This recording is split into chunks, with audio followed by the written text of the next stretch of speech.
안녕하세요. 주식회사 지슨의 한동진입니다. 먼저 업계의 큰 행사인 IT조선 클라우드 2022에서 기조연설을 맡게 되어 큰 영광으로 생각하며 깊이 감사드립니다. 제가 오늘 말씀드리고자 하는 주제는 최근 미중 사이버 전쟁 이후에 급격히 부상된 신종 해킹 방법인 무선 백도어 공격입니다. 무선 백도어 공격은 서버에 은닉된 스파이 칩에 원격으로 무선 접속을 해서 데이터를 탈취하거나 시스템을 붕괴시키는 방식을 갖습니다. 유선을 이용하지 않고 무선 통신으로만 해킹을 하기 때문에 IDS, IPS 등 기존의 보안 체계를 모두 우회하게 되며 또 낮은 주파수로 통신을 하고 수키로 밖에서 원격 해킹이 일어나므로 범인 적발도 무척 어렵습니다. 이런 무선 백도어 공격이 어떻게 구현되고 또 우리 클라우드 환경에 어떤 위협이 될 수 있는지, 그렇다면 우리는 이를 어떻게 대비할 수 있는지 말씀드리겠습니다. 본 발표에서는 무선 백도어 공격의 위협과 방식, 또 사례, 대응 전략에 대해서 순차적으로 말씀드리겠습니다. 저는 전자공학을 전공한 개발자이고요. 22년째 지슨의 대표이사를 맡고 있습니다. 지슨에 대해서는 다음 장에서 간략하게 말씀드리겠습니다. 지슨은 선한 기업입니다. 착한 기업입니다. 우리 주변에 있는 이 수많은 전파 중에서 도청에 사용되는 전파, 도찰에 사용되는 전파, 또 해킹에 사용되는 전파를 실시간으로 구분해서 고객을 불법 도청, 불법 도찰, 또 불법 무선 해킹으로부터 보호합니다. 지슨은 이런 고객의 안전 공간을 확장하는 것을 기업의 모토로 갖고 있습니다. 그간 20년간의 노력으로 청와대 등 28개의 중앙정부기관, 92개의 공공기관, 121개의 지방자치단체, 또 32개의 민간그룹에 저희 안전공간을 제공할 수 있었고요.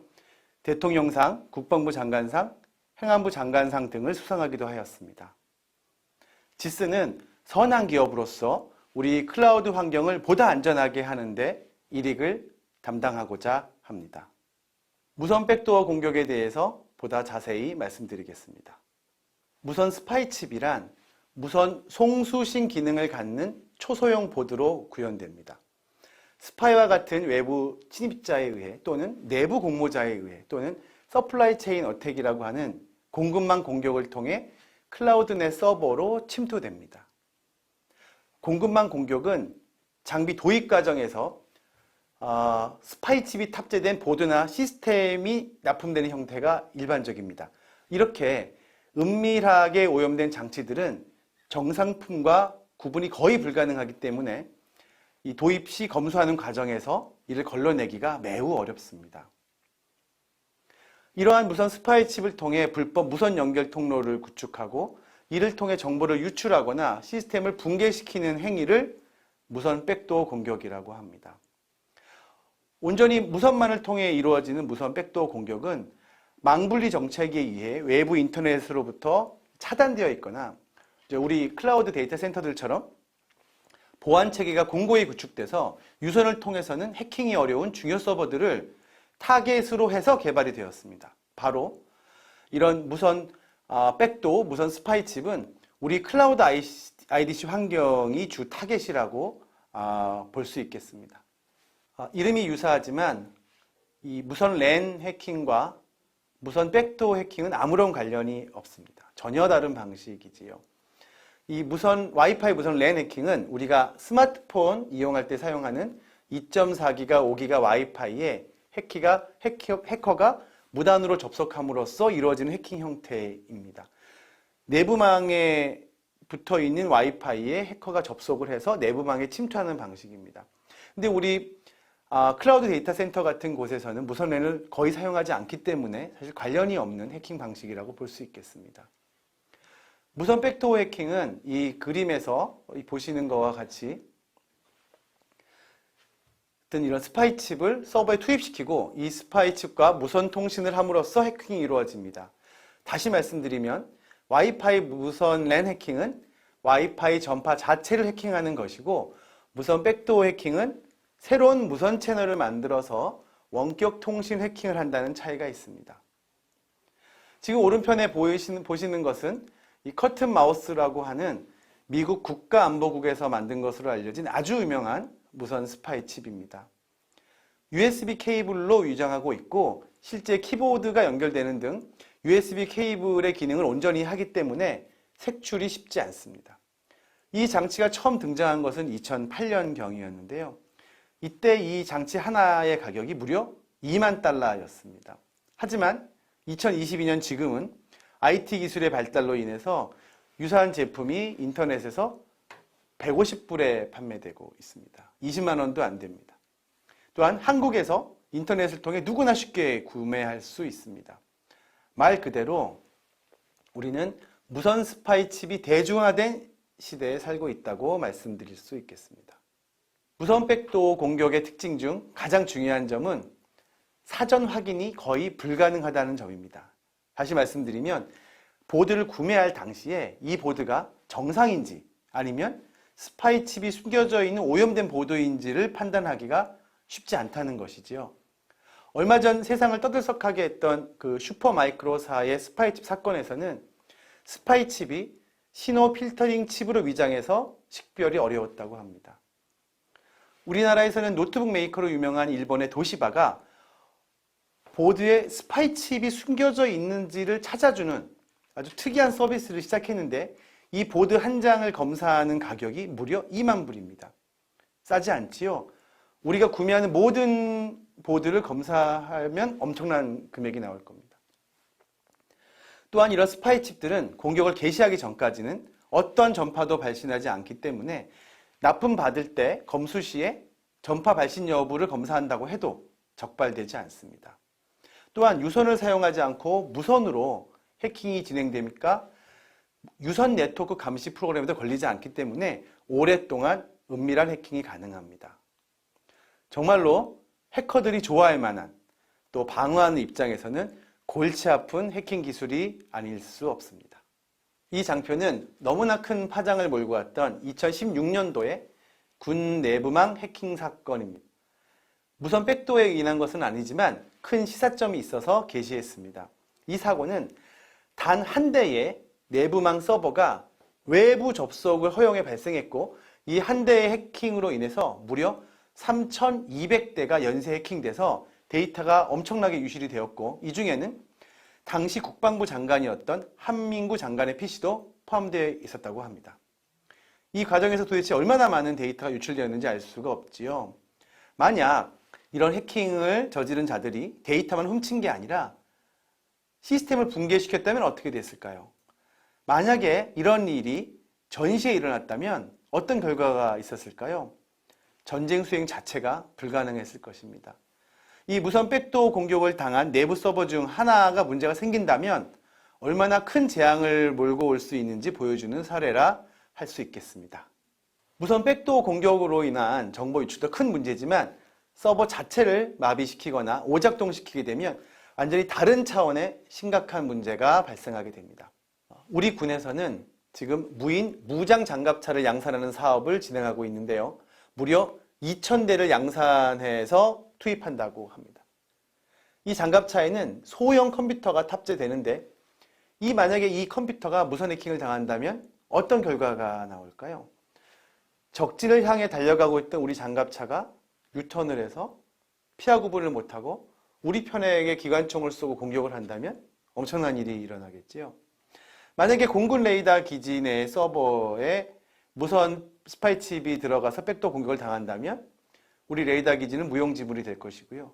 또 합참의 전시작전 체계의 서버가 무선 백도어 공격을 당한다면 어떻게 될까요? 우리 전투함정에 컴퓨터들이 들어있는데 그 컴퓨터에 무선 백도어 공격이 일어난다면 모두 끔찍한 일들이 아닐 수 없습니다.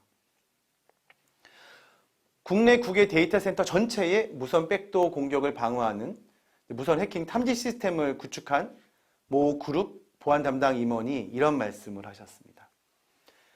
데이터 유출도 뼈아프지만 공장은 절대로 멈추면 안 됩니다. 어떤 경우에도 절대로 안 됩니다. 시사점이 있는 말씀입니다. 무선 스파이 칩이 침투되는 방식을 보면 스파이가 몰래 가지고 들어와서 설치하고 나가거나 내부인 중에 배신자가 있어 자기가 관리하는 시스템에 직접 설치할 수도 있겠지만 장비 도입할 때 몰래 숨겨져 갖고 들어오는 공급망 공격이 가장 용이한 방식이라고 말씀드릴 수 있겠습니다. 수년 전 미중 사이버 전쟁을 촉발한 슈퍼마이크로사의 스파이칩도 공급망 공격을 통해서 투입되었다고 알려져 있는데요. 이 중국 소재의 슈퍼마이크로사 공장에 중국 정보원이 노동자로 취직해서 설계에 없던 스파이칩을 삽입했고 이 스파이칩이 삽입된 오염된 서버는 아마존, 애플 등에 납품돼서 백도어 공격에 이용되었다고 합니다. 이러한 공급망 공격이 가능하다면 우리 클라우드 환경뿐만 아니라 정말 광범위한 공격 범위가 나오게 되겠습니다. 국내 사례에 대해서 말씀드리겠습니다. 이 장표는 가장 많이 알려진 무선 백도어 공격을 게시하고 있습니다. 미국 국가안보국이 13km 바깥에서 해킹이 가능한 무선 스파이칩을 러시아, 멕시코, 유럽연합 등 전 세계에 무려 10만 개를 운영하고 있다는 내용입니다. 이 은닉되어 있는 무선 스파이칩은 원격으로 기동이 되고 기동을 시키기 전까지는 전혀 동작하지 않으니까 사전 색출이 매우 어렵습니다. 막상 기동을 하더라도 10km 이상의 원거리에서 은밀히 작업이 되니 적발이 쉽지 않습니다. 그런데 미국이 이 스파이칩 10만 개를 전 세계에 뿌려놨다고 하는데 우리나라에는 과연 몇 개나 들어와 있을까요? 정말 궁금합니다. 영문 기사 원문을 보면 눈에 들어오는 문장이 있습니다. It can create a digital highway for launching cyber attacks. 해킹을 위한 디지털 하이웨이. 정말 멋지지만 무시무시한 표현이 아닐 수 없습니다. 무선 스파이칩이 나오는 영화는 상당히 많은데요. 그중 이 미션 임파서블이 흥행에도 가장 성공했고 주인공도 제 생각에는 가장 잘생겨서 보여드리려고 합니다.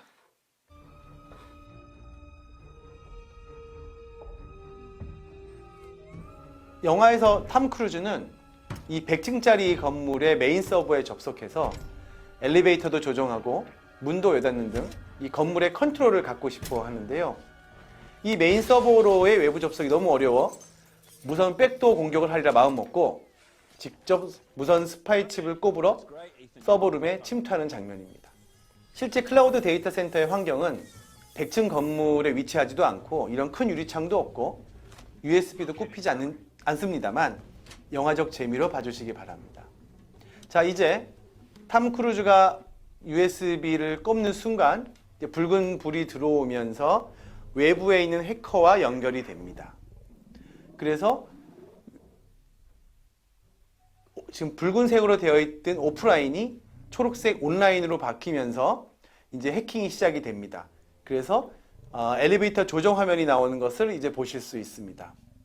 무선 백도어 해킹이 성공적으로 시작이 되었습니다.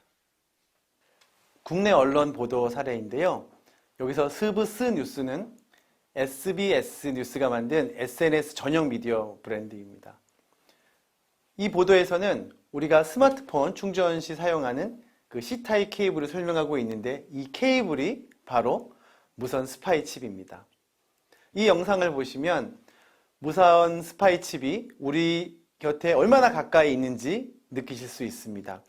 이 영상에서 쓰인 C타입 무선 스파이칩이 공공장소에서 제공되는 충전 케이블로도 실제로 쓰인 적이 있다고 언론 매체에 보도된 바도 있습니다. 영상을 보시면서 이 케이블로 자신의 핸드폰을, 스마트폰을 충전한다고 가정해 보시기 바랍니다. 주인 몰래 손 하나 까딱하지 않고도 유튜브 등 각종 어플을 실행하거나 메모장을 켜서 메모를 하거나 몰래 전화를 걸어 주변 상황을 녹음하거나 카메라를 켜고 주변 상황을 찍게 하거나 소유자로부터 어떤 허락도 받지 않고 기기에 대한 통제권을 빼앗는 무시무시한 해킹 디바이스가 있습니다. 이 거대한 놈들이 아니라 바로 이 케이블 하나로 말이죠.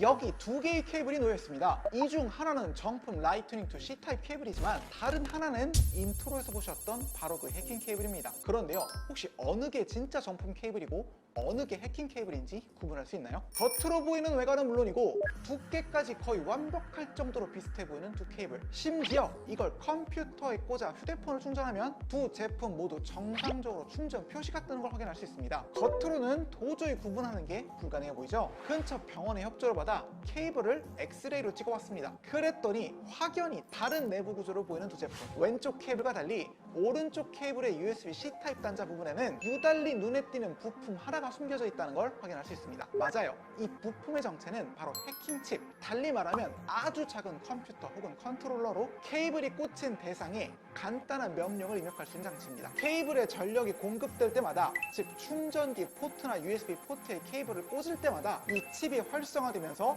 정해진 작업을 수행하는 원리죠. 갑자기 대상자의 노트북이 제멋대로 작동하기 시작합니다. 누군가 노트북을 조종하듯 자동으로 메모장 화면이 켜지더니 제가 설정했던 그 메모가 입력되는 거 보시죠? 예를 들어 정말 악의를 가진 공격자가 접속만 해도 악성 코드에 감염되는 웹페이지를 만든 뒤 아까처럼 이 해킹 케이블을 이용해 이 컴퓨터가 해당 웹페이지에 접속하게 만든다면 어떨까요? 누군가 임의로 이 노트북을 악성 코드에 감염시킬 수 있게 되는 겁니다. 공격자의 악의에 따라 단순한 장난에서부터 개인정보, 금융에 이르기까지 수많은 정보들이 빠져나갈 수 있는 겁니다. 사실 이 정도면 이 대상자는 자신이 컴퓨터와 기기에 대한 모든 통제권을 악의적 해커에게 빼앗겼다고 봐야 합니다. 게다가 이 케이블은 단순히 와이파이 수령뿐 아니라 저주파수 대역의 무선 통신망도 이용할 수 있다고 알려졌는데요. 이를 이용하면 수 킬로미터 밖에 떨어진 곳에서도 키보드의 입력 내용을 전달받거나 공격 명령을 내리는 것이 가능하답니다. 또한 놀랍게도 이 케이블은 지오펜싱 기능을 지원하기 때문에 공격자가 주변 장소를 벗어나면 평범한 케이블처럼 위장하는 기능이 포함되어 있습니다. 이제는 기술의 발전으로 소형화된 칩이 보급되며 단 $150 내면 이 해킹 케이블을 손 안에 넣을 수 있습니다. 무선 백도어 공격의 대응 및 방어 필요성에 대해서 말씀드리겠습니다. 무선 백도어 공격에 관련해서 세 가지 질문을 드리려고 합니다. 첫 번째, 기술적으로 가능한 공격인가? 두 번째는 기술적으로 가능하다면 그 피해는 견딜만 한가? 세 번째는 피해가 견딜만 하지 못하다면 대비를 하고 있는가? 라는 것입니다. 다시 짚어보겠습니다. 첫 번째, 무선 백도어 공격은 기술적으로 가능한가? 가능합니다. 저희 회사에서도 자체적으로 어렵지 않게 무선 스파이 칩을 만들었습니다. 발표 후반부에 저희가 만든 스파이 칩 데모를 보여드리겠습니다. 두 번째 질문입니다. 이 공격으로 인한 피해는 견딜만 한가입니다. 견디기 쉽지 않습니다. 무선 스파이 칩이 클라우드 데이터 센터 내 단 한 개의 서버에만 투입된다고 가정해도 센터 내 어떤 서버도 안전하다고 얘기할 수 없을 것입니다. 아까 말씀드린 2016년 국방부 내부망 해킹 사건을 기억해 보시기 바랍니다. 자, 이제 마지막 세 번째 질문입니다. 피해를 견딜 수 없다면 대비는 하고 있는가? 우리 클라우드 데이터 센터에 무선으로 데이터가 마구 유출되며 돌아다니고 있는데도 모르고 있을 것이냐, 모른 척 할 것인가? 라는 질문입니다. 여러분들은 어떻게 생각하십니까? 이 장표에서는 무선 백도어에 사용되는 주파수에 대해 알아보겠습니다. 대부분 1GHz 이하입니다. 무선 랜이 2.4GHz, 5GHz인 것에 비해서 상당히 낮습니다. 주파수가 낮아지면 전송률은 떨어지지만 투과율은 올라가고 이 회절하는 특성이 좋아집니다. 클라우드 데이터 센터들은 보통 철근 콘크리트 벽에 창문은 절대 없죠. 이런 상황에서 수백 미터, 수 킬로를 날아가서 해킹이 돼야 되니까 이런 전파 특성이 매우 중요하게 됩니다. 이러한 특성을 갖는 상용 통신 방식으로는 대표적으로 시그폭스, 로라 등이 있을 수 있습니다. 물론 실제 스파이 칩은 이런 상용 통신을 사용하지 않고 자신들만의 통신 방식을 만들어 사용하는 경우들도 많이 있습니다. 무전기에 주로 사용하는 300MHz에서 400MHz 대역의 상용 무선 칩을 이용해서 만들어도 1km 이상 전송이 되므로 무선 백도어 공격을 방어하기 위해서는 해킹이 가능한 모든 주파수를 감시하는 것이 필수적이라고 말씀드리겠습니다. 참고로 이 아래쪽에 있는 와이파이, 직비, 블루투스들은 투과율도 낮고 전선거리도 매우 짧아서 무선 백도어 공격에는 적합하지 않습니다. 만약 무선 스파이 칩의 동작 개시를 단 1초 만에 알아차릴 수 있고 또 동시에 스파이 칩이 설치된 서버의 위치를 실시간으로 파악할 수 있다면 피해를 최소화할 수 있을 것입니다.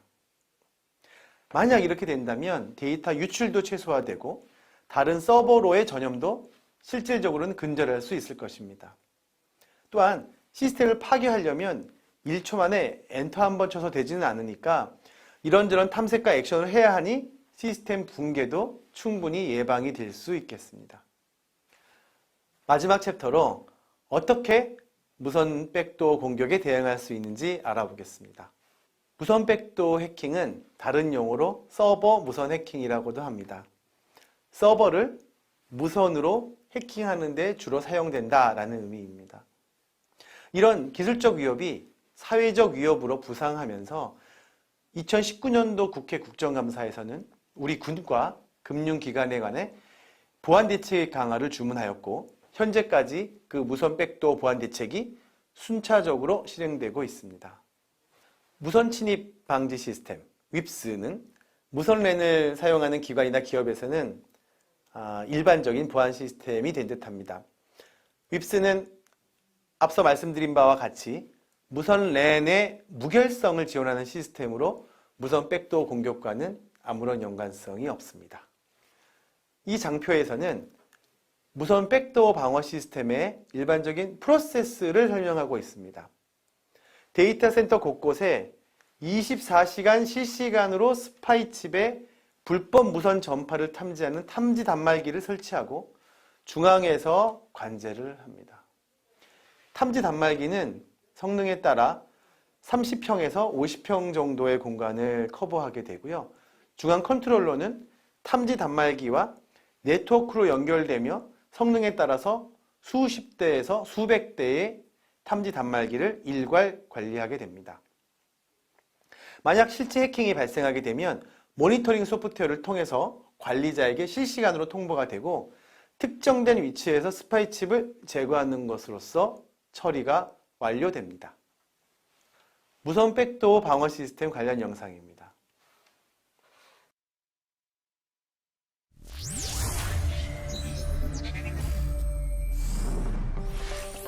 해킹이 일상화된 현대사회.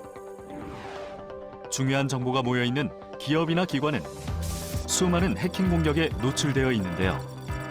서버실에 공급되는 메인보드, 키보드, 마우스 등에 스파이 칩이 숨겨져 있다면 어떻게 될까요? 매체 제어 보안에도 걸리지 않아 손쉽게 무선 백도어를 만들 수 있겠죠? 이처럼 내부망으로 분리된 서버에 스파이 칩을 심어서 불법 무선 연결 통로를 만드는 것을 서버 무선 해킹이라고 합니다.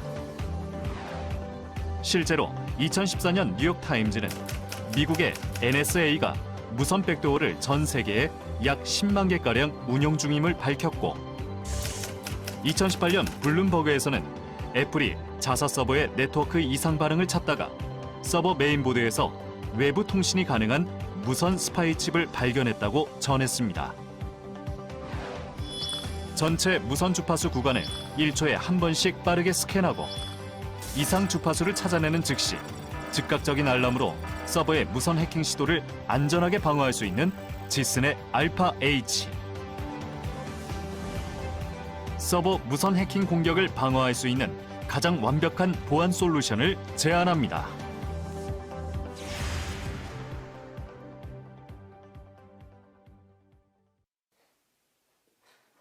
자, 이제 매우 간단한 시연을 보여드리려고 합니다. 이 왼쪽 위에 있는 키보드는 볼 마우스가 키보드 위에 붙어 있는 데이터 센터에서 렉에서 주로 사용되는 키보드입니다. 이 키보드에 무선 스파이 칩을 내장하였습니다. 그러니까 이 키보드를 PC나 서버에 꼽는 순간 외부의 해커에게 키보드를 헌납하게 됩니다. 이렇게 되면 사실 아이디 패스워드 보안은 의미가 없게 되지요. 왜냐하면 시스템 사용자와 해커가 키보드를 공유하게 되니까요.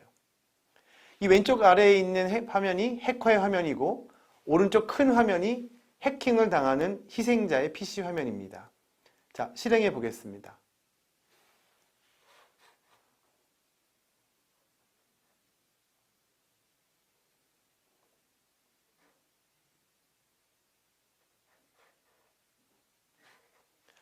해커의 명령에 의해 작업 관리자가 띄워지고 보안 프로그램이 정지되고 시스템이 통째로 컨트롤되는 모습을 보여줍니다.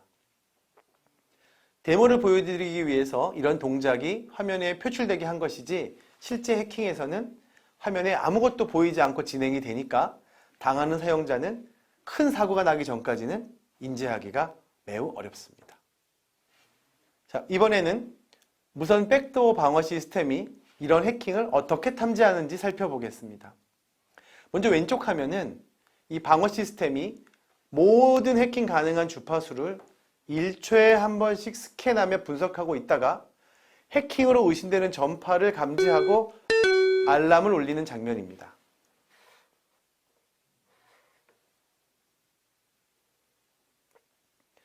새로운 신호가 출현했고 띵동 하는 소리가 났는데 화면이 작아서 잘 보이지 않으시지요? 알람 울림 신호를 확대해서 다시 보겠습니다.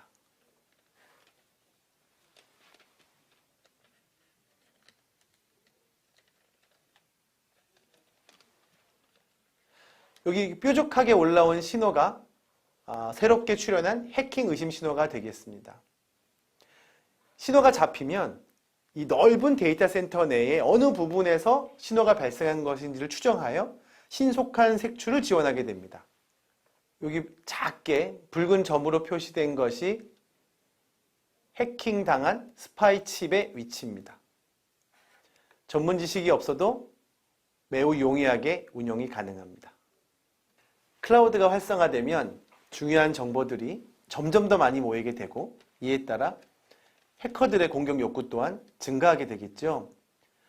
정말로 공격하고 싶은 클라우드 시스템이 있는데 수비가 너무 강해서 유선으로 도저히 못 들어간다면 트로이의 목마, 무선 백도어 공격을 하고 싶지 않을까요? 불과 150불짜리 무선 스파이 칩을 이용해서 말이죠. 국내 주요 기관과 기업들도 무선 백도어 공격의 방어 필요성에 대해서 인식하고 보유하고 있는 데이터 센터에 무선 백도어 방어 시스템을 차례로 도입하고 있습니다. 발표를 마치면서 아까 제가 말씀드린 무선 백도어에 관한 3가지 질문을 기억하시기를 부탁드립니다. 이런 무선 백도어 공격은 현실적으로 가능한 기술인가? 가능한 기술이라면 당했을 때 그 피해는 견딜 수 있는가? 만약에 견디기 어렵다면 대비를 하고 있는가? 경청해 주셔서 대단히 감사합니다. 지슨 한동진이었습니다.